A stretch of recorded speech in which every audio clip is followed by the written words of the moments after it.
అదే RTV app వార్తల్ని క్షణాల్లో చదివే అవకాశం ఉంటుంది. ఒక న్యూస్ పేపర్, ఒక టెలివిజన్ ఛానల్ మీ చేతుల్లో ఎప్పుడూ ఉంటాయి. నమస్తే. ఆంధ్రప్రదేశ్లో అన్ని పార్టీలు కూడా ఎన్నికలకు సిద్ధమైపోయాయి. ఈ నేపథ్యంలో పొత్తులు, ఎత్తులు, సీట్ల సర్దుబాటు అన్నీ కూడా కుదిరింది. ఇక సీట్లను అనౌన్స్ చేసేటప్పుడు, అభ్యర్థులను అనౌన్స్ చేసేటప్పుడు టీడీపీ, జనసేన కొన్ని అసంతృప్త జ్వాలలను ఎదుర్కొంటున్న పరిస్థితి కనిపిస్తోంది. మరోవైపు వైసీపీ వైనాట్ 175 అంటూ సిద్ధం సభలతో దూసుకువెళ్తున్న పరిస్థితి కనిపిస్తోంది. ఇలాంటి పరిస్థితుల్లో ఆంధ్రప్రదేశ్లో ఉన్న ప్రస్తుత రాజకీయ పరిస్థితులు, పరిణామాలపై విశ్లేషించడానికి ప్రొఫెసర్ నాగేశ్వర్ మనతో ఉన్నారు. నమస్తే నాగేశ్వర్ గారు. నాగేశ్వర్ గారు, ఆంధ్రప్రదేశ్లో ప్రస్తుతం రాజకీయ వేడిని అన్ని పార్టీలు కూడా సృష్టిస్తున్నాయి. ఒక్కసారి మనం పొత్తులో ఉన్న పార్టీలను చూసినట్లయితే జనసేన మొదటగా 24 అసెంబ్లీ స్థానాలకు 3 లోక్సభ స్థానాలకు అంగీకరించినప్పుడు ఇన్ని తక్కువ అని అన్నారు. కానీ ఆ తర్వాత బీజేపీతో పొత్తు కుదిరిన తర్వాత ఒక లోక్సభ స్థానాన్ని తగ్గించుకోవాల్సి వచ్చింది, 2 అసెంబ్లీ స్థానాలను తగ్గించుకోవాల్సి వచ్చింది. ఎలా చూడాలి దీన్ని? అక్కడికన్నా ఇంకా ఏంటంటే ఆ తగ్గించుకున్న తర్వాత కూడా ఆ 21 మందిలో మళ్ళీ ఇప్పుడు భీమవరం నుంచి టీడీపీ అభ్యర్థి జనసేన అభ్యర్థిగా పోటీ చేస్తున్నాడు. పేరుకైన జనసేన అభ్యర్థి, కానీ ఇందాక మొన్న తెలుగుదేశం నుంచి జనసేనకు చేరాడు. సో అందువల్ల జనసేన తరఫున కూడా టీడీపీ అభ్యర్థులే పోటీ చేస్తే బీజేపీలో కూడా ఒక వర్గం ఇప్పుడు చెప్పేది అదే, పేరుకు మా బీజేపీ తరఫున వీళ్ళు పోటీ చేస్తారండి, కానీ వీళ్ళంతా ముందే మా పార్టీలోకి చంద్రబాబు నాయుడు పంపించేశాడు, వాళ్ళంతా బీజేపీ అభ్యర్థులుగా పోటీ చేసే టీడీపీ వారు అని కూడా బీజేపీలో ఒక వర్గం బలంగా వాదన పెడుతోంది. అందువల్ల అందులో ఇప్పుడు బీజేపీకి ఇచ్చిన సీట్లను బట్టి చూస్తే జనసేన పోటీ చేసే తక్కువ సీట్ల విమర్శ చాలా కాలంగా ఉంది. ముఖ్యంగా హరిరామజోగయ్య, ముద్రగడ పద్మనాభం లాంటి కాపు నేతలు లేఖల మీద లేఖలు రాశారు. కనీసం 50 సీట్లు ఒప్పుకోవాలి, 60 సీట్లు ఒప్పుకోవాలి, పవన్ కళ్యాణ్ ముఖ్యమంత్రి పదవి 2.5 ఏళ్ళు అడగాలి అంటూ జనసేన మద్దతుదారులు, కాపు నేతలు డిమాండ్ చేస్తూ వచ్చారు. దానికి కారణం ఏంటంటే ఇవాళ పవన్ కళ్యాణ్కి అవసరం ఉన్నమాట నిజం. ఆయన జనసేన బలంగా అసెంబ్లీలో ప్రవేశించాలి అంటే కేవలం బీజేపీతోనే పొత్తు పెట్టుకుంటే ఉపయోగం లేదు. జనసేన బీజేపీ కలిసిన ఎమ్మెల్యేలు గెలవడం అంత సులభం కాదు. అందువల్ల టీడీపీతో కలిస్తే తమకు అసెంబ్లీలో ఎంట్రీ ఉంటుంది అన్నది పవన్ కళ్యాణ్ వ్యూహం. ఆ వ్యూహము వరకు నిజమే. కానీ ఈరోజు పవన్ కళ్యాణ్కు అసెంబ్లీలో కొంత రెస్పెక్టబుల్ నెంబర్తో ప్రవేశించడం అన్నదానికన్నా తెలుగుదేశానికి ఎన్నికలు జీవన్ మరణ సమస్య. నేను ఈ ఎన్నికల తర్వాత తెలుగుదేశం 2029లో చంద్రబాబు నాయుడు ఇదే స్థాయిలో క్రియాశీలకంగా ముందుండి నాయకత్వం వహించే అవకాశం వయసురీత్యా ఉండకపోవచ్చు. అప్పుడు నారా లోకేష్ వారసులవుతాడు. సో లోకేష్ వారసత్వం పైన ఇప్పటికీ తెలుగుదేశం వర్గాల్లో తీవ్రమైన అనుమానాలు ఉన్నాయి. మీకు తెలంగాణ, ఆంధ్రప్రదేశ్ కంపేర్ చేస్తే మనకు అర్థమవుతుంది. కేటీఆర్ను ఇక్కడ పార్టీ వర్కింగ్ ప్రెసిడెంట్ చేశాడు కేసీఆర్. చంద్రబాబు నాయుడు వర్కింగ్ ప్రెసిడెంట్గా లోకేష్ చేయలేకపోయాడు, ఆయన జనరల్ సెక్రటరీగానే పార్టీకి ఉన్నాడు. అలాగే ఇక్కడ కేటీఆర్ను సెకండ్ క్యాబినెట్లో నెంబర్ 2గా ప్రమోట్ చేశాడు. అందరికీ అర్థమైంది కేసీఆర్ తర్వాత ఆయనే అని. అన్ని శాఖలను రివ్యూ చేసేవాడు. మళ్ళీ గెలిస్తే ముఖ్యమంత్రిగా కేటీఆర్ అయ్యేవారని కూడా చర్చలు వచ్చాయి. కానీ అక్కడ లోకేష్కి ఆ రకమైన హోదా, ప్రత్యేక హోదా ఏమీ చంద్రబాబు నాయుడు ఇవ్వలేదు. కారణం ఇక్కడ 3 సార్లు అసెంబ్లీకి పోటీ చేసి కేటీఆర్ గెలిచాడు. లోకేష్ ఒకటేసారి అసెంబ్లీకి పోటీ చేసిన మంగళగిరిలో అది కూడా ఓడిపోయాడు. తర్వాత ఎమ్మెల్సీ అయి మంత్రి అయ్యాడు. సో ఈ కంపారిజన్ కనుక గమనిస్తే 2029కి లోకేష్ ఆ స్థాయిలో పార్టీకి నాయకత్వం ఇవ్వగలడా అన్న అనుమానాలు టీడీపీలోనే ఉన్నాయి. సో ప్రజల్లో ఈ మధ్య యువగలం యాత్ర ఇవన్నీ ఎన్ని తిరిగినా కూడా ఆ లీడర్షిప్ చంద్రబాబు నాయుడు ఖాళీ చేసే ప్లేస్ను, చంద్రబాబు నాయుడు క్రియాశీలకంగా నాయకత్వంలో లేనప్పుడు ఆ ప్లేస్ను ఫిల్ చేయగలిగే కెపాసిటీ లోకేష్కు ఉందా అనేటువంటి ప్రశ్నలు ఎదురవుతున్నాయి. దాంతోపాటు ఒక వర్గము జూనియర్ ఎన్టీఆర్ ప్రస్తావన తెస్తున్నారు. చాలా కాలంగా నారా కుటుంబము వర్సెస్ నందమూరి కుటుంబం నరేటివ్ ఉంది. చంద్రబాబు వర్సెస్ పురంధేశ్వరి, చంద్రబాబు వర్సెస్ హరికృష్ణ, ఇప్పుడు చంద్రబాబు వర్సెస్ జూనియర్ ఎన్టీఆర్ అనే దశ కూడా వచ్చింది చర్చ. ఈ పరిణామాలన్నీ అధిగమించాలి అంటే టీడీపీ ఈసారి గెలవాలి. ఎందుకంటే ఓడిపోతే ఇవన్నీ కూడా ముసురుకుంటాయి. సమస్యలని. అందువల్ల ఇది లైఫ్ అండ్ డెత్ క్వశ్చన్గా టీడీపీ భావిస్తుంది. ఇలాంటి సమయంలో జనసేన కనుక కలిసి రాకపోతే అసలు అవుట్ ఆఫ్ క్వశ్చనే. అసలు రిజల్ట్ అనేది యాంటిసిపేటెడ్. వైసీపీకి క్లియర్ ఎడ్జ్ ఉంటుంది. వైసీపీ వర్సెస్ టీడీపీ మాత్రమే పోటీ ఉంటే మీరు ఏ సర్వే అయినా చూడండి, ఏ క్షేత్రస్థాయి అంచనా అయినా చూడండి, క్లియర్గా ఇంకా వైసీపీ ఇంకా తన ఆధిక్యతను కంటిన్యూ చేసుకుంది. అంటే 2019 నాటి రాజకీయ పరిస్థితుల్లో క్వాలిటేటివ్ చేంజ్ లేదు. అందువల్లనే టీడీపీ జనసేన కలుపుకుంది. లేకపోతే ఎవరెందుకు కలుపుకుంటారో 170 సీట్లు తెలుగుదేశం పోటీ ఇస్తుంది, సొంతగా గెలవగలిగే పరిస్థితి ఉంటే. అందువల్ల జనసేన కలుపుకున్నారు. సో ఇలాంటి అవసరం టీడీపీకి ఉండగా, అంటే టీడీపీ మనుగడకే ఇవాళ జనసేన కీలకమైంది. అది కూడా చంద్రబాబు నాయుడు అరెస్ట్ అయినప్పుడు, రాజమండ్రి సెంట్రల్ జైల్లో ఉన్నప్పుడు తెలుగుదేశం నాయకుడిగా ఉన్నవారు ఎవరు ముందుండలేని పరిస్థితి. లోకేష్ వెళ్ళేమో నాయక్ కోవిదులతో చర్చిస్తున్నానంటూ వారాల తరబడి రాష్ట్రానికి ఆవల ఢిల్లీలో ఉండడము, తెలుగుదేశం కార్యకర్తలు నాయకులకు ఒక రకమైన క్రైసిస్, అట్లా లీడర్షిప్ క్రైసిస్ ఉన్న సమయంలో పవన్ కళ్యాణ్ ఎంటర్ అయి ఆ పార్టీకి విశ్వాసాన్ని, కాన్ఫిడెన్స్ ఇచ్చాడు. దీనికి ఉదాహరణే రాజమండ్రి సెంట్రల్ జైలు ముందు మధ్యలో పవన్ కళ్యాణ్, ఒకవైపు బాలకృష్ణ, మరోవైపు చంద్రబాబు నాయుడు మన ఫోటో కనబడుతుంది. So what does it indicate? Pawan కళ్యాణ్కి ఆ రకమైన కీలక పాత్ర పోషించాడు. ఇన్ని చేసిన సమయానికి పవన్ కళ్యాణ్కు బలం గత 6-7% ఉండొచ్చు. కానీ పవన్ కళ్యాణ్ బలం 6-7% రాష్ట్ర వ్యాప్తంగా ఉన్న కొన్ని కాన్స్టిట్యున్సీలో 20% వరకు కూడా ఉంది. ఇది పవన్ కళ్యాణ్ కూడా చెప్పాడు. మండపేటలో మనకు 18% ఓటింగ్ వచ్చింది, ఇప్పుడైతే ఇంకా ఎక్కువ 25% దాకా ఉంటుందని. ఇలాంటి మండపేటలు చాలా ఉన్నాయి. తూర్పుగోదావరి, పశ్చిమ గోదావరి, కృష్ణా, గుంటూరు, ఆ పైన కొద్దిగా విశాఖ ఆనుకోని అనకాపల్లి వరకు. సో ఈ బెల్ట్లో 20-25% ఓటింగ్ ఉన్న పార్టీ కనుక ఎక్కువ సీట్లకు పోటీ చేయాల్సి ఉండే వ్యూహాత్మకంగా కూడా ఇప్పుడు అవసరం ఉంది. ఎందుకంటే ఇప్పుడు కుమారస్వామి తక్కువ సీట్లున్నా ఆయన ముఖ్యమంత్రి అయ్యాడు, నితీష్ కుమార్ తక్కువ సీట్లున్నా ముఖ్యమంత్రి అయ్యాడు, ఏక్నాథ్ షిందే బీజేపీ కన్నా తక్కువ సీట్లున్నా ముఖ్యమంత్రి అయ్యాడు. సో ఈ ఏక్నాథ్ షిందే, కుమారస్వామి, నితీష్ కుమార్ అనుభవాలను కనుక మనం కంపేర్ చేసుకుంటే పవన్ కళ్యాణ్ ఎక్కువ డిమాండ్ చేస్తానికి ఆస్కారం ఉంది అన్నది ఆయన అభిమానులే కాదు, ఆయనకు అభిమానులుగా చెప్పుకొని ఇప్పుడు వైసీపీలో చేరిన కాపు నేతలకు కూడా రామజోగయ్య, ముద్రగడ లాంటి వారు కూడా రిపీటెడ్గా చెప్పారు. కానీ కారణం ఏదైనా పవన్ కళ్యాణ్ చెప్పాడు, మనకు బూత్ కమిటీలు ఉన్నాయా, బూత్ స్థాయిలో నాయకులు ఉన్నారా అంటే మనకు లీడర్షిప్ లేదు అన్నది ఆయనే ఒప్పుకొని 24 సీట్లకు అంగీకరించాడు. అక్కడ దాకా బాగానే ఉంది. కానీ ఎప్పుడైతే బీజేపీ ఎంటర్ అయిందో ఓ ప్రశ్న మొదలైంది.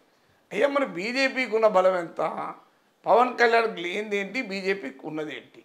బీజేపీకి 100 కన్నా తక్కువ 1% ఓటింగ్ ఉంది, పవన్ కళ్యాణ్కు 6-7% ఓటింగ్ వచ్చింది. బీజేపీ పట్ల ప్రజల్లో కోపం ఉంది. ఎందుకంటే విశాఖ స్టీల్ ప్లాంట్ అమ్మేస్తున్నారు, ప్రతి ఒక్క అది ఇవ్వలేదు, అమరావతిని కాపాడలేదు, విభజన హామీలు అమలు చేయలేదు, రాష్ట్ర విభజనకు కాంగ్రెస్ పార్టీతో సహకరించింది. ఇలా 1,00,000 కారణాలు ఆంధ్రప్రదేశ్ ప్రజలకు బీజేపీ మీద కోపం ఉండేది.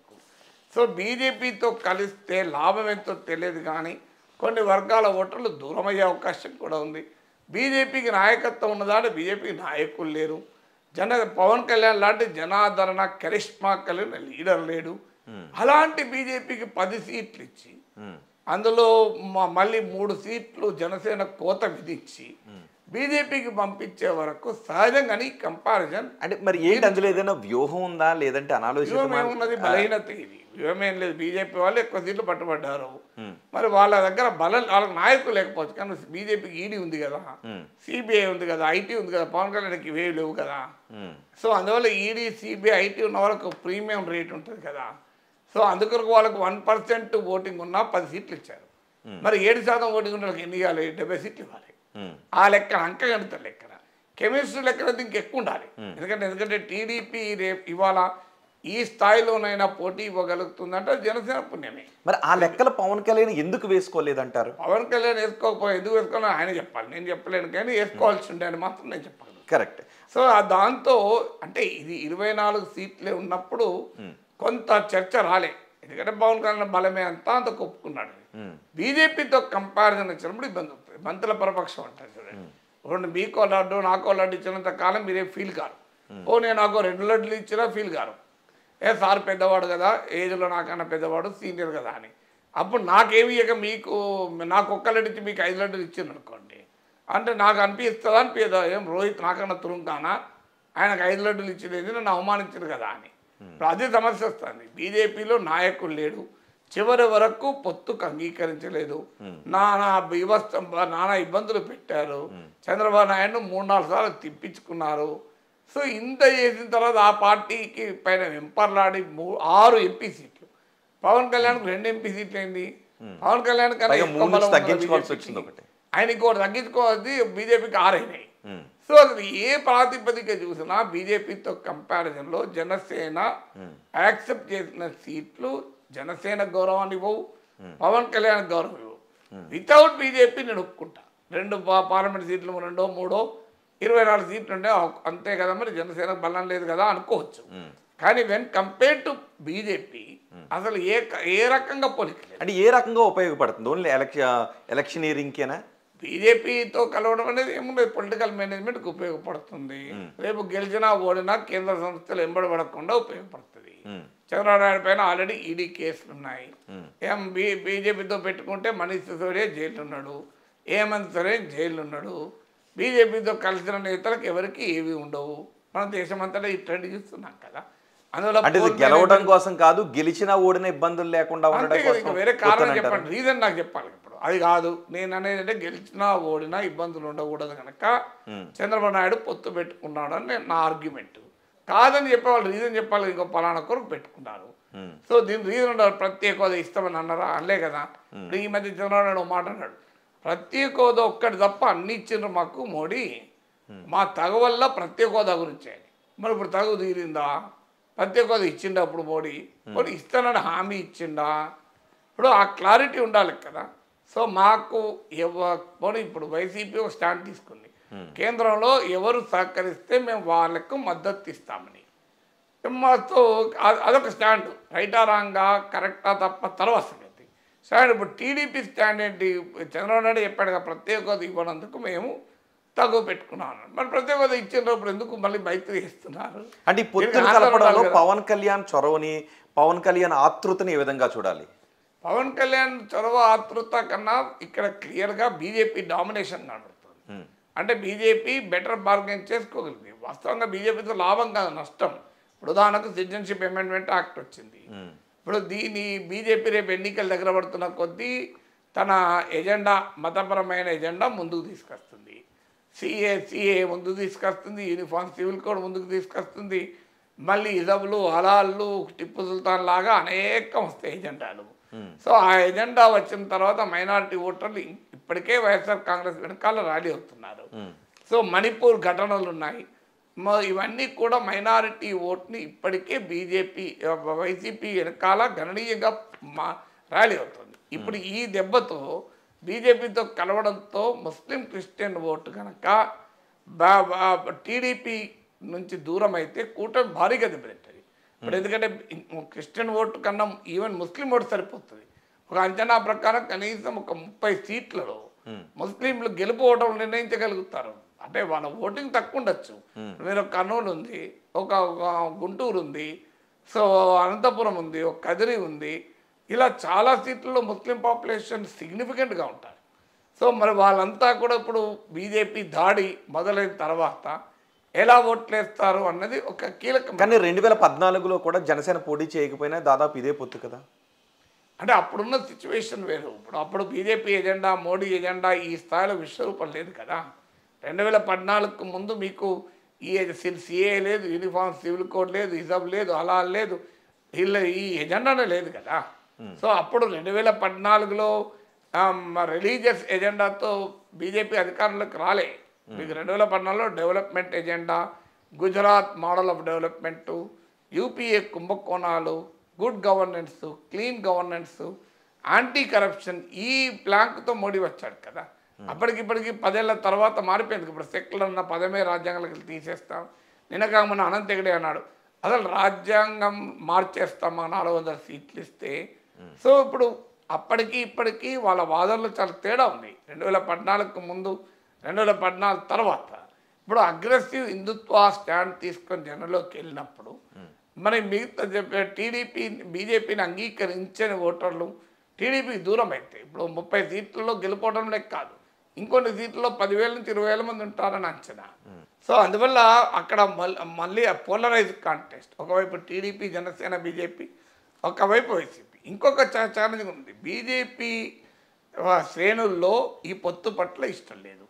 మీరు బీజేపీ రాష్ట్ర కమిటీ ఇష్టం లేదు. ఇప్పుడు ఇవాళ కూడా పత్రికలు వచ్చింది చూడండి, అసలు గతంలో ఓడిపోయిన సీట్లే బీజేపీకి ఇచ్చారు చంద్రబాబు నాయుడు, లేదు మా వాళ్ళే. బీజేపీకి ఇష్టం లేకపోవడానికి ఏముంది ఆంధ్రప్రదేశ్లో? అంటే ఏమి ఉన్నా లేకపోయినా గెలవాలని అయితే కోరుకుంటారు కదా. అంటే బీజేపీ రాష్ట్ర నాయకత్వం, రాష్ట్రంలో ఒక బలమైన నాయకత్వం భావించేది ఏంటంటే, మనము ఈ ఎలక్షన్లో గెలవకపోయినా ఈ ఎలక్షన్లో మోడీ ప్రభావంతో ప్రతి లోక్సభ నియోజకవర్గంలో 1,00,000 ఓట్లు తెచ్చుకోగలిగితే ఇది పునాదిగా ఏర్పడి నెక్స్ట్ లోకల్ బాడీస్కు అది పెరగచ్చు అని.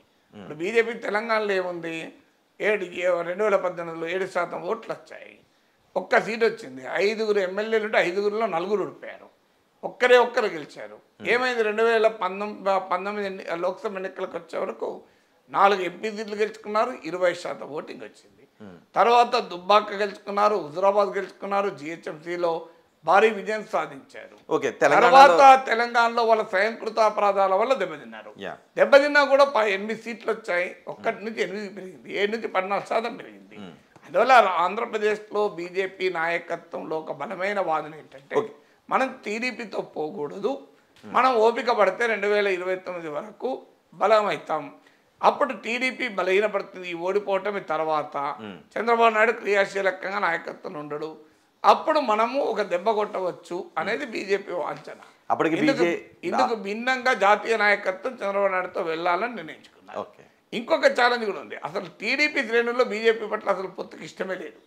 సో టీడీపీ శ్రేణుల్లో తీవ్రమైన వ్యతిరేకత, మామూలు వ్యతిరేకత లేదు, ఒక్క చంద్రబాబు నాయుడు తప్ప నా డౌట్ పోలిట్ బ్యూరోలో కూడా ఎవరు బీజేపీతో పొత్తులు సాగించారు. ఎందుకంటే సింపుల్ లెక్క, బీజేపీతో పొత్తు పెట్టుకుని ఏమని జనాలకు చెప్పాలి? ఇప్పటిదాకా టీడీపీ నాయకులే టీవీలలో చెప్పారు కదా, ఇవాళ జగన్కు అన్ని రకాలుగా బీజేపీ అండగా ఉంది, జగన్ అప్పులు చేస్తుంటే, పథకాల కొరకు నిధుల కొరకు అప్పులు చేస్తుంటే కేంద్రం సహకరించింది, అమరావతి విషయంలో మోడీ చెప్తే కాదనేవాడా, మోడీ చెప్తే అమిత్ షా చెప్తే చంద్రబాబు నాయుడు అరెస్ట్ చేసేవారా, ఇలా రకరకాల ఫ్యాక్టర్స్లో టీడీపీ వాళ్ళే అన్న మాటలు ఇవన్నీ. ఎందుకంటే జగన్కు సహకరించింది మోడీ అని. ఇప్పుడు మళ్ళీ ఏం చెప్పుకొని తెలుగుదేశం పార్టీ జనంలోకి వెళ్తుంది, టీడీపీ శ్రేణులను ఎలా కన్విన్స్ చేస్తుంది, ఇప్పుడు వాళ్ళకి బలం ఎంత, అలా బలమైన ఎంపీ సీట్లు కూడా అడుగుతున్నారు వాళ్ళు. సో అందువల్ల ఈ ప్రాబ్లం బీజేపీలో కూడా ఉంది. అందువల్ల పొత్తుల వల్ల బీజేపీతో పొత్తు డెఫినెట్గా పెద్ద ఇష్యూ కాబోతుంది. ఓకే, పవన్ కళ్యాణ్ ఇష్యూని ఏ విధంగా చూడాలి? ఇప్పటికే పవన్ కళ్యాణ్ పైన చాలా విమర్శలు చేస్తూ వచ్చారు. అటు వైసీపీలో ఉన్న కాపు నాయకులు విమర్శలు చేశారు, ఆ తర్వాత చేగొండ హరిరామ్ జోగయ్య, ముద్రగడ పద్మనాభం లాంటి వాళ్ళు కూడా విమర్శలు చేశారు. వాళ్ళు కూడా వైసీపీ నేతలు. ఇప్పుడు ముద్రగడ వైసీపీలో అంటే ముందు నుంచి కోవట్లు అనుకోవాల్సిన అవసరం ఉందా, లేదంటే పవన్ కళ్యాణ్ విధానాలు నచ్చకే ఆ తర్వాత వెళ్ళారు అనుకోవాల్సిన అవసరం ఉంటుంది? రాజకీయాలలో కోవట్లు అందరు ఎవరికి కోవట్లు ఎవరు చెప్పలేము. బట్ జనసేన విధానాలు నచ్చకపోతే వైసీపీ పోవాల్సిన అవసరం ఉన్నది, ఇంకో పార్టీకి పోకూడదా? జనసేనలో ఉండకపోతే ఇండిపెండెంట్ ఉండకూడదా? అంటే జనసేన నచ్చకపోతే జగన్ దగ్గరికి వెళ్తే జగన్ నచ్చుతాడా? సో అది రాజకీయంగా అర్థం లేని ఆర్గ్యుమెంట్ అవుతాయి కదా. నీకు నచ్చకపోతే నువ్వే సొంత పార్టీ పెట్టుకో, నచ్చకపోతే వేరే ఇండిపెండెంట్గా ఉండు. నువ్వు నిన్నటిదాకా జనసేన అభిమాని, ఇవాళ జగన్ అభిమానం అంటే రెండిట్లో సాధ్యమవుతాయి. సో అది రాజకీయ అవకాశవాదం అవుతుంది కదా. జనసేన పైన కాపు ఉద్యమ నేతలుగా వాళ్ళు అనేక కీలక ప్రశ్నలు రైజ్ చేశారు, కానీ వాళ్ళు ఒక్కసారి వైసీపీలో చేయడంతో వాళ్ళ క్రెడిబిలిటీ క్వశ్చనబుల్ అయింది కదా.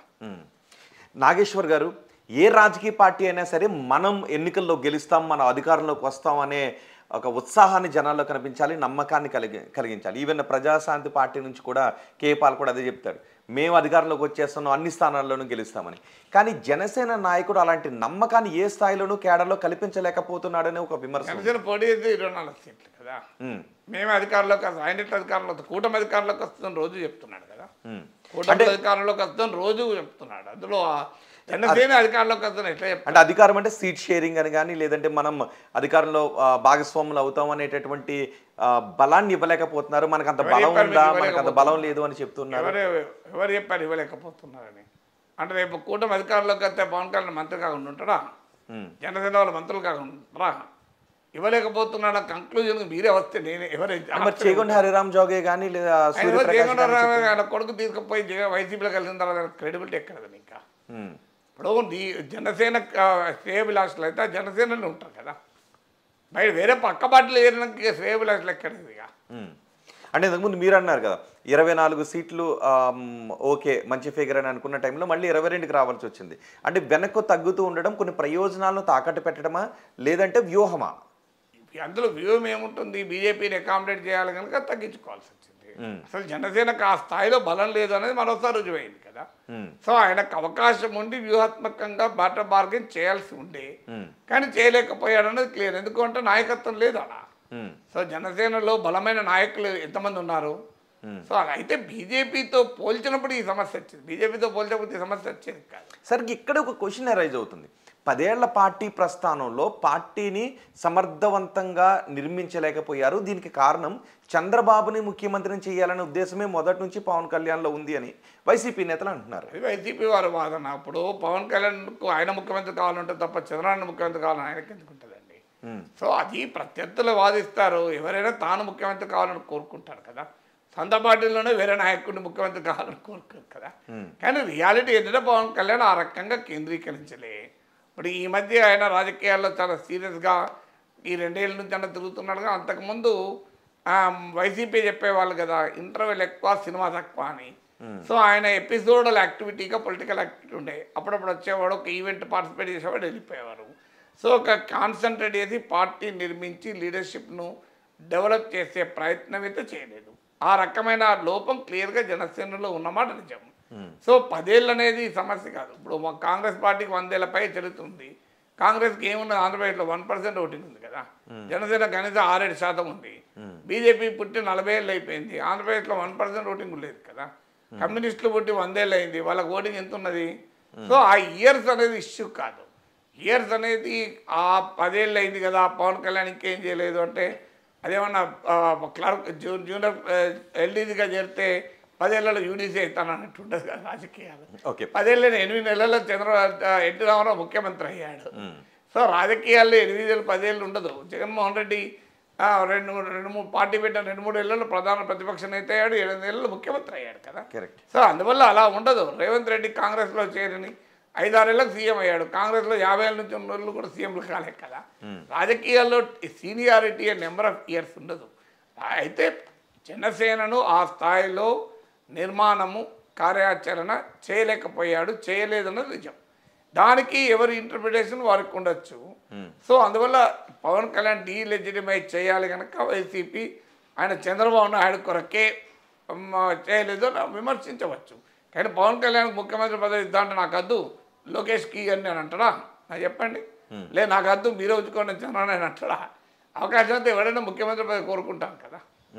ఓకే, ఇప్పుడు సీట్ల అనౌన్స్మెంట్ దగ్గరకు వచ్చేసరికి జనసేన అనౌన్స్ చేస్తున్నటువంటి సీట్ల విషయంలో కొంత గందరగోళం నెలకొంది. అలాగే టీడీపీ అనౌన్స్ చేస్తున్న సీట్ల విషయంలోనే గందరగోళం నెలకొంది. ముఖ్యంగా ఒకసారి మనం పిఠాపురం నుంచి చూసుకుంటే వర్మ నేను ఇండిపెండెంట్గానైనా పోటీ చేస్తాననే స్థాయిలోకి వస్తుంది. ఎలా చూడాలి దాన్ని? ఇప్పుడు ఏ పార్టీలో గందరగోళం నాకు చెప్పండి. ఒక పార్టీలో అభ్యర్థులు అనౌన్స్ చేసిన తర్వాత గందరగోళం లేని రాజకీయ పార్టీ పేరు చెప్పండి నాకు. ఎమ్మెల్యేలు అన్ని పార్టీలకు రిజైన్ చేస్తున్నారు కదా. ఇది ప్రతి పార్టీలో ఉండే సహజ పరిణామం. ఇప్పుడు వైసీపీ నుంచి కోటరెడ్డి శ్రీధర్ రెడ్డి ఎందుకు రాజీనామా చేశాడు? ఆనంద్ రామనారాయణ రెడ్డి ఎందుకు రాజీనామా చేశాడు? మేకపాటి చంద్రశేఖర్ రెడ్డి ఎందుకు రాజీనామా చేశాడు? ఉండవల్లి శ్రీదేవి ఎందుకు రాజీనామా చేశారు? అంటే సంజయ్ ఎందుకు రాజీనామా సస్పెండ్ చేశారు కదా. సస్పెండ్ ఎక్కడ రాజీనామా చేశాక సస్పెండ్ చేశారు. కర్నూలు ఎంపీ సంజయ్ ఎందుకు రాజీనామా చేశాడు? బాలశౌర్ ఎందుకు రాజీనామా చేశాడు? ఆళ్ళ రామకృష్ణారెడ్డి ఎందుకు రాజీనామా చేసి మళ్ళీ వచ్చాడు? ఇంత పెద్ద లిస్ట్ చెప్పాలి. ఇంకా 2 మంది రాజీనామా చేస్తారు కదా. వసంత కృష్ణప్రసాద్ ఎందుకు వెళ్ళిపోయాడు? సో పార్థసారథి ఎందుకు వెళ్ళిపోయాడు? సిట్టింగ్ ఎమ్మెల్యే మాజీ మంత్రి. సో అందువల్ల ఏ పార్టీలో లేదు గందరగోళం. ఇది మనం ఆబ్జెక్టివ్గా మాట్లాడాలి. గందరగోళం అన్ని పార్టీల్లోనూ గందరగోళం ఉన్నమాట నిజం.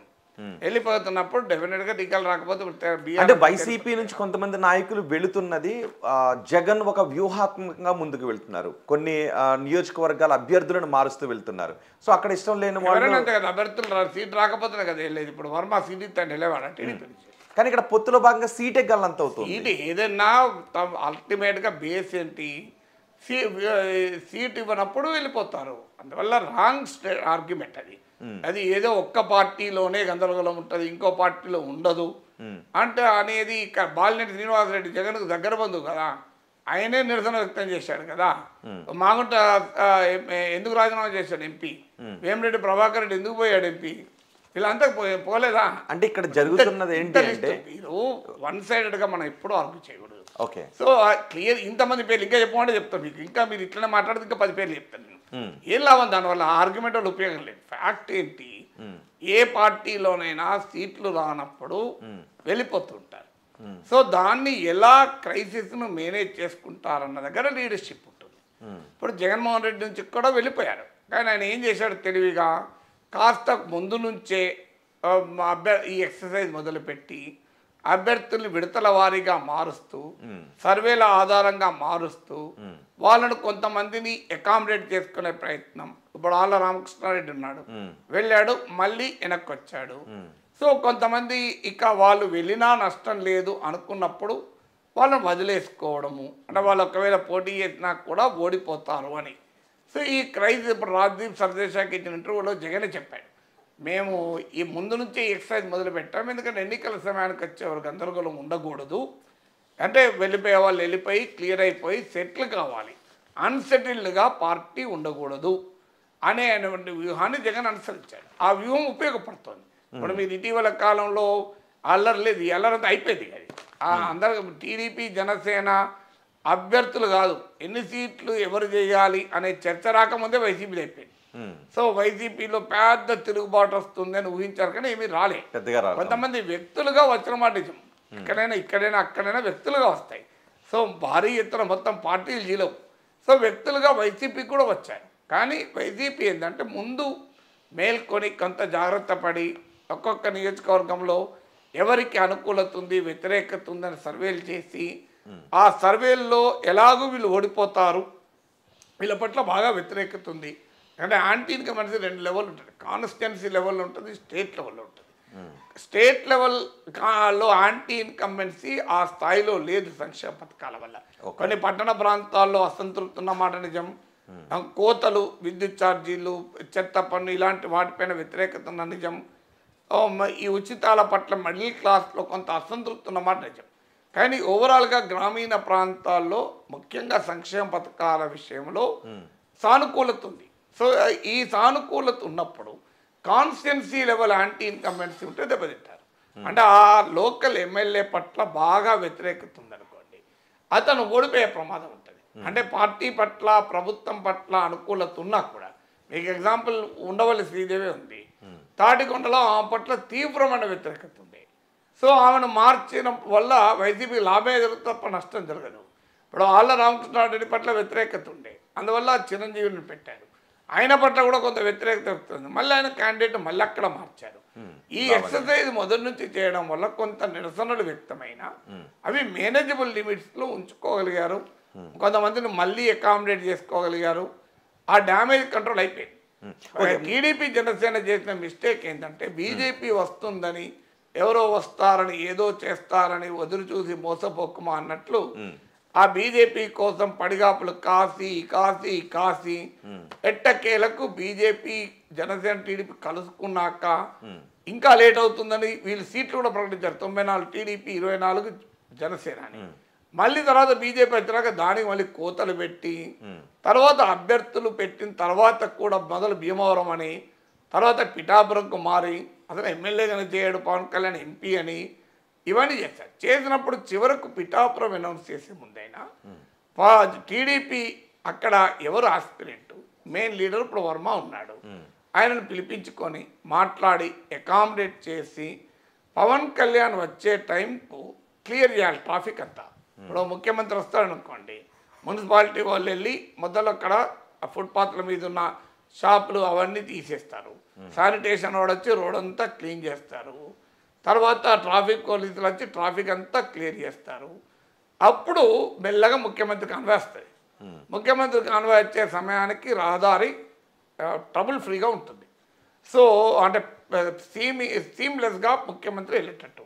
సో పవన్ కళ్యాణ్ పిఠాపురం వచ్చే వరకు ఈ పనంతా టీడీపీ చేయాలి.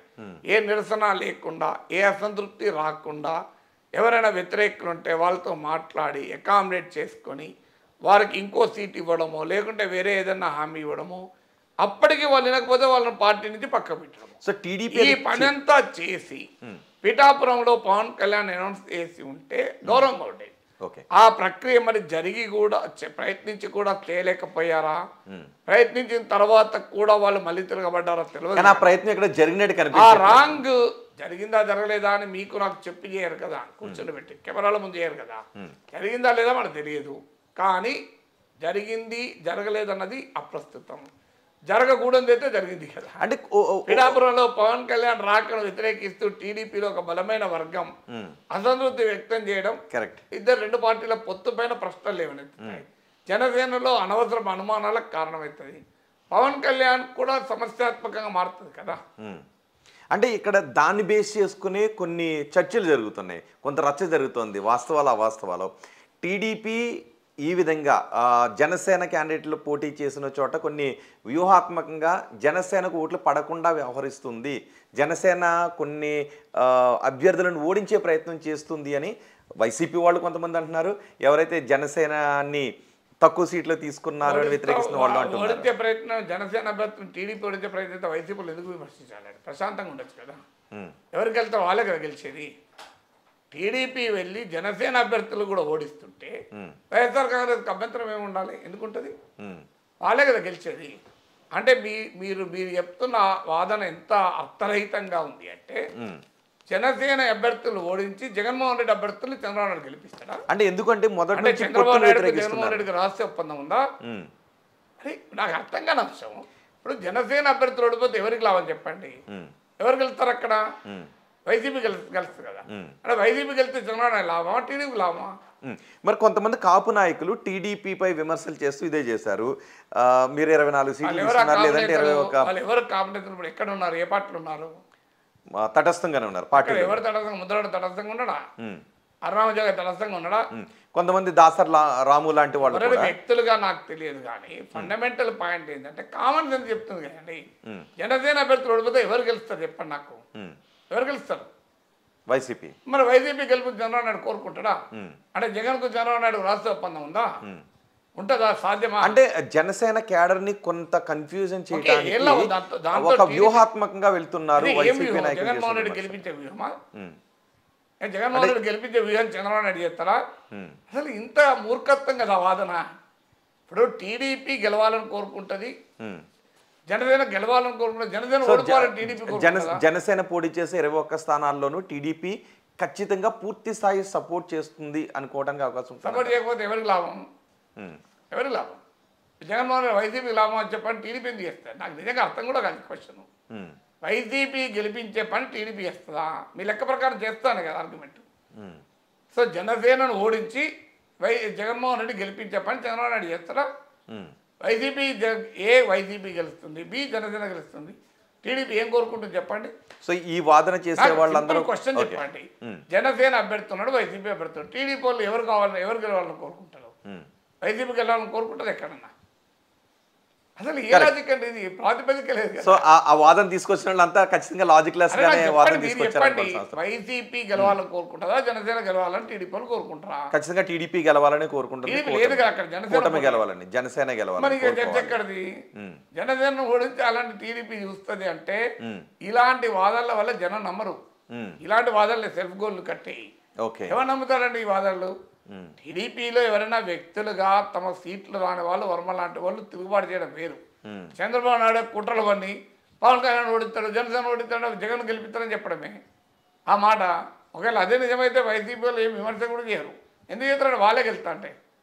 ఇప్పుడు చంద్రబాబు నాయుడు జనసేన టీడీపీ జనసేన కొట్టుకుంటుంటే వైసీపీ వాళ్ళు ఎంజాయ్ చేస్తారా, కొట్టుకుంటున్నా బాధపడతారా? కామన్ సెన్స్ చెప్తుంది కదా. మరి ఎందుకు టీడీపీ నమ్మశక్యమైనటువంటి భాగస్వామి కాదు? ఇప్పుడు టీడీపీతో పొత్తు ఇప్పుడు ప్రమాదకరమైనటువంటి వాదనను కొంతమంది ఎందుకు తీసుకొస్తున్నారు? జనసేన టీడీపీని పొత్తు వ్యతిరేకించేవారు, వైసీపీలో కాపు నాయకులు కూడా అదే మాట చెప్పారు. వైసీపీ కాపు నాయకులు ఇంకేం చెప్తారు చెప్పండి? ఇప్పుడు ప్రత్యర్థులు ఇంకేం చెప్తారు? వైసీపీ కాపు నేతలు టీడీపీ జనసేన పొత్తు చాలా గొప్పది అని చెప్తారా? అసలు లాజిక్ లేదు. ప్రత్యర్థులు ఎవరైనా అంతే చెప్తారు, ఇంకేం చెప్తారు? ఇక ఇంతకన్నా డిఫరెంట్ ఏం చెప్తారు చెప్పండి? ప్రత్యర్థులు ఈ ఇద్దరి పొత్తు చాలా చారిత్రాత్మకమైన పొత్తు అని చెప్తారా? సో టీడీపీ జనసేన పొత్తును చెడగొట్టాలి. ఆ పొత్తు ఒకవేళ కుదిరినా ఓట్ల బదిలీ కాకూడదు. ఆ పొత్తు ప్రయోజనకరంగా ఫలప్రదంగా ఉండకూడదని కోరుకునే వాళ్ళు ఇలాగే టార్గెట్ చేస్తారు. సమస్య ఏంటి అంటే టీడీపీ జనసేనకి ఇచ్చిన సీట్లలో మళ్ళీ ఎవరికైనా బీ ఫారంలు ఇస్తే తప్పు పట్టాలి, డెఫినెట్గా తప్పు పట్టాలి. రెండవది అంటే at the cost of Janasena TDP B form ఇచ్చి వాళ్ళ పార్టీ వాళ్ళని గెలిపించుకునే ప్రయత్నం చేస్తే తప్పు. కానీ జనసేన ఓడించి వైసీపీని టీడీపీ గెలిపిస్తుందనే వాదన చేసే వాళ్ళు అంతకన్నా మూర్ఖులు ఎవరు ఉండడు ఈ ప్రపంచంలో. జగన్మోహన్ రెడ్డి గెలిపించడానికి చంద్రబాబు నాయుడు కృషి చేస్తాడు అంటే అది రాంగ్ ఆర్గ్యుమెంట్. అంటే అలాంటి ఒక భావనను చొప్పించడం ద్వారా మిగిలిన చోట్ల ఏదైతే జనసేన క్యాడర్ ఉంటుందో వాళ్ళ వైపు నుంచి ఓట్లు వైసీపీ వైపుకి పడే విధంగా, పొత్తుని వ్యతిరేకించే విధంగా ఒక వ్యూహం జరుగుతోంది అని బూమరాంగ్ అవుతుంది. అలాంటి వ్యూహం కనుక వైసీపీ పండితే కంప్లీట్గా నష్టపోతారు. మరి కోపంతో వైసీపీ ఎందుకు వేస్తారండి? మరి మీరు కోపంతో వేటేయకుండా ఉండిపోతారు. టీడీపీ మీద కోపంతో వైసీపీ ఓటు వేసాడు, జనసేన మీద కోపంతో వైసీపీ టీడీపీ వాళ్ళు ఓట్లేస్తారా? అసలు ఏ ప్రాతిపదిక ఓట్లేస్తారు? ఇప్పుడు వైసీపీని ఓడించడానికే పొత్తు పెట్టుకున్న పవన్ కళ్యాణ్ చెప్తున్న సమయంలో, జనసేన వర్గాలు వైసీపీకి వ్యతిరేకంగా ఉన్న సమయంలో టీడీపీ మీద కోపంతో వైసీపీని గెలిపిస్తారా? ఎక్కడ? కానీ పొత్తు కుదిరినప్పటికీ కూడా ఓట్ ట్రాన్స్ఫర్ అవుతుందా లేదా అనే చర్చ ఎందుకు బలంగా జరుగుతుంది? చర్చ ఎవరు పెడుతున్నారు? పొత్తులు ఇష్టం లేని పెడతారు కదా. ఏ సర్వేలు చేసినా ఓట్ల బదిలీ అవుతుందనే సర్వేలు వ్యక్తమవుతున్నాయి కదా. ఇప్పుడు నిడదవోలు ఉంది, నిడదవోలు విషయంలో కూడా అక్కడ టీడీపీ నుంచి వ్యతిరేకత వచ్చింది. ఇప్పుడు పిఠాపురం నుంచి వ్యతిరేకత వచ్చిన సందర్భం కనిపిస్తుంది. మన పి గన్నవరం నుంచి టీడీపీ అభ్యర్థిని అక్కడ జనసేన నాయకులు వ్యతిరేకించిన పరిస్థితి కనిపించింది. ఇటు రాజోల్లో ఒక్కొక్క కాన్స్టిట్యున్సీలో ఒక్కొక్క నిర్దిష్ట పరిస్థితులు ఉంటాయి. అట్లా కాన్స్టిట్యున్సీ వైజ్గా మనం అనాలిసిస్ చేయలేము. కానీ నిర్దిష్టంగా కొన్ని కాన్స్టిట్యున్సీలో అక్కడ ఆస్పైరింగ్ లీడర్స్ ఉంటారు. ఆ ఆస్పైరింగ్ లీడర్స్ వాళ్ళకి సీట్ రానప్పుడు కొంతమంది అడ్జస్ట్ అవుతారు, కొంతమంది అడ్జస్ట్ కారు. అక్కడున్న స్థానిక పరిస్థితుల బట్టి ఉంటుంది. కానీ పవన్ కళ్యాణ్ ఓడించడానికి చంద్రబాబు నాయుడు ప్రయత్నం చేస్తాడనే ఆర్గ్యుమెంట్ పెడితే అంతకన్నా తెలియదక్క ఆర్గ్యుమెంట్ ఎందుకు ఉంటుంది? రైట్. ఒక మంగళగిరి విషయం తీసుకుందాం. మంగళగిరి విషయంలో కూడా అభ్యర్థులను మారుస్తూ వచ్చారు. గంజి చిరంజీవిని మార్చి మళ్ళీ మహిళా అభ్యర్థిని తీసుకొచ్చారు. అక్కడ బీసీ ఓట్ బ్యాంక్ ఎక్కువగా ఉంటుందని.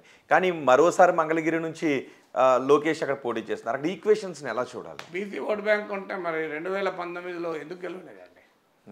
2019లో పోటీ రెడ్డి కమ్మ మధ్య ఉంటే బీసీ ఎందుకు ఎక్కడ పోయారు? బీసీలు అంతా పద్మశాలీలు ఎందుకు ఓడికెళ్ళలేదు? అలా అంటే బీసీ ఆంధ్ర తెలంగాణలో 54% బీసీలు. ఎంతమంది ఎమ్మెల్యేలు ఉన్నాడు బీసీ ఎమ్మెల్యేలు నాకు చెప్పండి? 40 మంది రెడ్లు ఎందుకు గెలిచారు? 54% బీసీలు ఉంటే లాజిక్ ఉండాలి కదా. బండి సంజయ్ బీసీ కాదు ఎందుకు ఓడిపోయాడు? ఈటల బీసీ కాదు ఎందుకు ఓడిపోయాడు? ధనపతి అరవింద్ బీసీ కాదు ఎందుకు ఓడిపోయాడు? ఎంతమంది బీసీ నేతలు ఓడిపోయారు? బీసీ ముఖ్యమంత్రి నినాదం ఇస్తే బీసీలతో ఓడిపోయారు. అందువల్ల రాజకీయాల్లో అలా ఒక కులం ఆధారంగానే ఓటింగ్ పడుతుంది అనుకుంటే పొరపాటు. సో అక్కడ ఆళ్లరామకృష్ణారెడ్డి పట్ల కొంత అసంతృప్తి ఉంది అనే భావనతో చిరంజీవి పెట్టారు. పెట్టిన తర్వాత చిరంజీవి పట్ల కూడా సర్వేలో కొంత నెగిటివ్ వచ్చిన తర్వాత మళ్ళీ మార్చారు. అంతే తప్ప అక్కడ బీసీలంతా ఒక పొలం అంటూ ఒక్కవైపు వేస్తానంటే ఆంధ్రప్రదేశ్లో రెడ్ల రాజ్యం కమ్మల రాజ్యం ఎందుకుంటే చెప్పండి? బీసీల రాజ్యం ఉండాలి కదా. మొత్తానికి ఈ పొత్తు కరెక్టేనంటారా? ఏ పొత్తు? టీడీపీ జనసేన బీజేపీ అంటే జనసేన టీడీపీ పొత్తు మొదటి నుంచి కూడా వైసీపీకి వ్యతిరేకంగా ఓటు చీలకూడదు అని ఒక పొలిటికల్ నరేటివ్ ఆధారంగా పొత్తుకొల్లారు. రాజకీయాల్లో తాము ఒక్కరమే ఓడించలేమనుకున్నప్పుడు ఇతరుల సహకారం తీసుకొని ఎన్నికల్లో పోటీ చేస్తుంటారు. దేశవ్యాప్తంగా ఇలాంటి పొత్తులు అనేకం ఉన్నాయి. టీడీపీ జనసేనలు మాత్రమే ఈ పొత్తులు మొదలుపెట్టలేదు. ఈ జగన్మోహన్ రెడ్డి ఫాదర్ అయిన రాజశేఖర్ రెడ్డి లాంటి స్ట్రాంగ్ లీడర్ కూడా 2004లో వామపక్షాలతో టీఆర్ఎస్తో పొత్తు పెట్టుకుని గెలిచాడు, ముఖ్యమంత్రి అయ్యాడు. 2009కి వచ్చే వరకు సొంతగా పోటీ చేసి గెలిచాడు. అందువల్ల పొత్తులు అనేది ఎవరు పెట్టుకోరు, అదేదో టీడీపీ జనసేన పెట్టుకుంటుంది అనేది కరెక్ట్ కాదు. అయితే ఆ పొత్తును ప్రజలు అంగీకరిస్తారా లేరా అనేది ప్రాతిపదిక. సో ఆ అంగీకరించగలిగే కన్విన్సింగ్ పొలిటికల్ నెరేటివ్ జనం ముందు పెట్టగలరా? టీడీపీ జనసేన గత కొంతకాలంగా జగన్మోహన్ రెడ్డి బలంగా ఉన్నాడు కనుక ఆయనను ఓడించాలి అంటే మనం కలవాల్సిందే. విడివిడిగా పోటీ చేస్తే జగన్ ఓడించలేము. జగన్ను ఓడించాలి అంటే అందరము కలవాలి. అదే అంటే ఆ విడివిడిగా పోటీ చేస్తే ఓడించలేము, జగన్ అంత బలంగా ఉన్నాడు. ఈ బలానికి కారణం ఏంటి? జగన్ అంత బలంగా ఉండటానికి కారణం అంటే జగన్ అంత బలంగా ఉండటానికి కారణం అనేక కారణాలు ఉండొచ్చు. బలంగా ఉన్నాడు అన్నది ఫ్యాక్ట్. బలంగా ఉంటేనే కదా, ఎందుకు కలుస్తా? లేకపోతే ఒక టీడీపీని వైసీపీని ఓడించగలిగే శక్తి ఉంటే టీడీపీ ఒకదే పోటీ చేస్తుంది కదా. అది లేదన్నది నిజం. అది లేదు కనుకనే అందరూ కలవాలనుకున్నారు. ఆ పొలిటికల్ నెరేటివ్ ఓకే, కానీ మధ్యలో బీజేపీతో కలవడమే ఎవరికి అర్థం కాని అంశం. ఎందుకంటే బీజేపీ 1% కన్నా ఎక్కువ ఓటింగ్ లేదు, నోటా కన్నా తక్కువ ఉంది. 2019-24 మధ్య బీజేపీ పెరిగిందేమీ లేదు.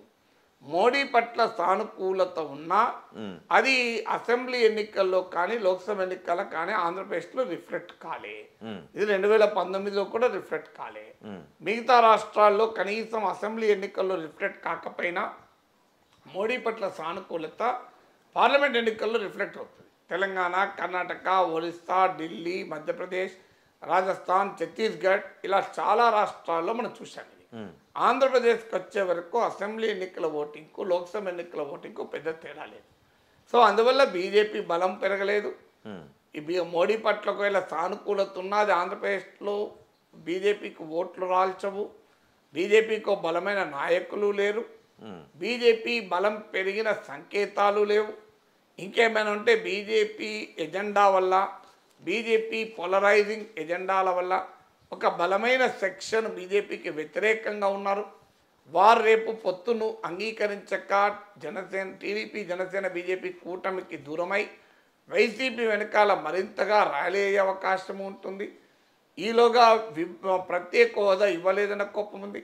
కాంగ్రెస్ పార్టీతో కలిసి రాష్ట్రాన్ని తమ ఇష్టాలకు వ్యతిరేకంగా విభజించారన్న కోపం ఆంధ్రప్రదేశ్ ప్రజల్లో ఉంది. విభజన హామీలు ఇవ్వలేదు. కడప స్టీల్ ప్లాంట్ రాలేదు, పెట్రోకెమికల్ కాంప్లెక్స్ రాలేదు. అమరావతి విషయంలో కేంద్ర ప్రభుత్వ వైఖరి పట్ల ప్రజల్లో కోపం ఉంది. విశాఖ స్టీల్ ప్లాంట్ అమ్మకానికి పెట్టారు. వెనుకబడిన ప్రాంతాలకు నిధులు ఇవ్వాలని చట్టంలో ఉన్నా ఇవ్వలేదు. పారిశ్రామిక రాయితీలు ఇవ్వాలని చట్టంలో ఉన్నా ఇవ్వలేదు. వైజాగ్ చెన్నై ఇండస్ట్రియల్ కారిడార్ను డెవలప్ చేస్తామని చట్టంలో ఉన్నా చేయలేదు. సో ఇలా విజయవాడ, విశాఖ మెట్రోలకు నిధులు ఇవ్వలేదు. ఇలా పోలవరం పూర్తి కాలేదు. పోలవరం నిర్వాసితులకు ఇప్పటికీ నిధులు ఇవ్వడానికి కేంద్రం సిద్ధంగా లేదు. ఇన్ని రకాల కోపాలు బీజేపీ ఉన్నాయి. కానీ అలాంటి బీజేపీతో చంద్రబాబు నాయుడు ఎందుకు పొత్తు పెట్టుకున్నాడు, పెట్టుకున్న 6 ఎంపీ సీట్లు 10 ఎమ్మెల్యే సీట్లు ఎందుకు ఇస్తున్నాడు అన్నది ఆయనకే అర్థం కావాలి. పైగా జనసేన కూడా 21కి తగ్గటం, అది జనసేన తగ్గడం ఆ ఇష్యూ కన్నా ఎక్కువ బీజేపీ ఎందుకు అన్ని సీట్లు ఇచ్చి బీజేపీతో పొత్తు పెట్టుకోవాలి. కాస్ట్ బెనిఫిట్ అనాలిసిస్ అంటారు, లేదా rate of investment, rate of return ROR అంటారు, రిటర్న్ ఆన్ ఇన్వెస్ట్మెంట్ అని ఎకనామిక్స్ బిజినెస్ భాషలో అంటారు. ఏ రకంగా చూసినా బీజేపీతో పొత్తు వల్ల ఫాయిదా అయితే లేదు, ఏమనంటే నష్టమే కదా. అంటే కేంద్ర ప్రభుత్వ పాలన, కేంద్ర ప్రభుత్వ అభివృద్ధి, కేంద్ర ప్రభుత్వం ఆంధ్రప్రదేశ్కి ఏం చేసింది ఇవి దృష్టిలో పెట్టుకుంటారా, లేకపోతే రాష్ట్ర ప్రభుత్వం చేసినటువంటి సంక్షేమ పథకాలు అభివృద్ధిని దృష్టిలో పెట్టుకునే అవకాశం ఉంటుంది? ఇది అసెంబ్లీ ఎన్నికలు కనుక డెఫినెట్గా రాష్ట్ర ప్రభుత్వ పనితీరు పైనే ఓటింగ్ ఉంటుంది. కేంద్ర ప్రభుత్వం పనితీరు పైన ఓటింగ్ ఉండే అవకాశం ఆంధ్రప్రదేశ్లో లేదు. తర్వాత ఇక్కడ ఇంకోప్పుడు చంద్రబాబు నాయుడు చెప్తున్నట్టు ఇది రాష్ట్ర ప్రయోజనాల కొరకు, సో మేము ఆంధ్రప్రదేశ్ అభివృద్ధి చేయాలంటే కేంద్రం సహకారం కావాలని 2014లో కూడా ఇదే తీరు చెప్పి అధికారంలోకి వచ్చారు.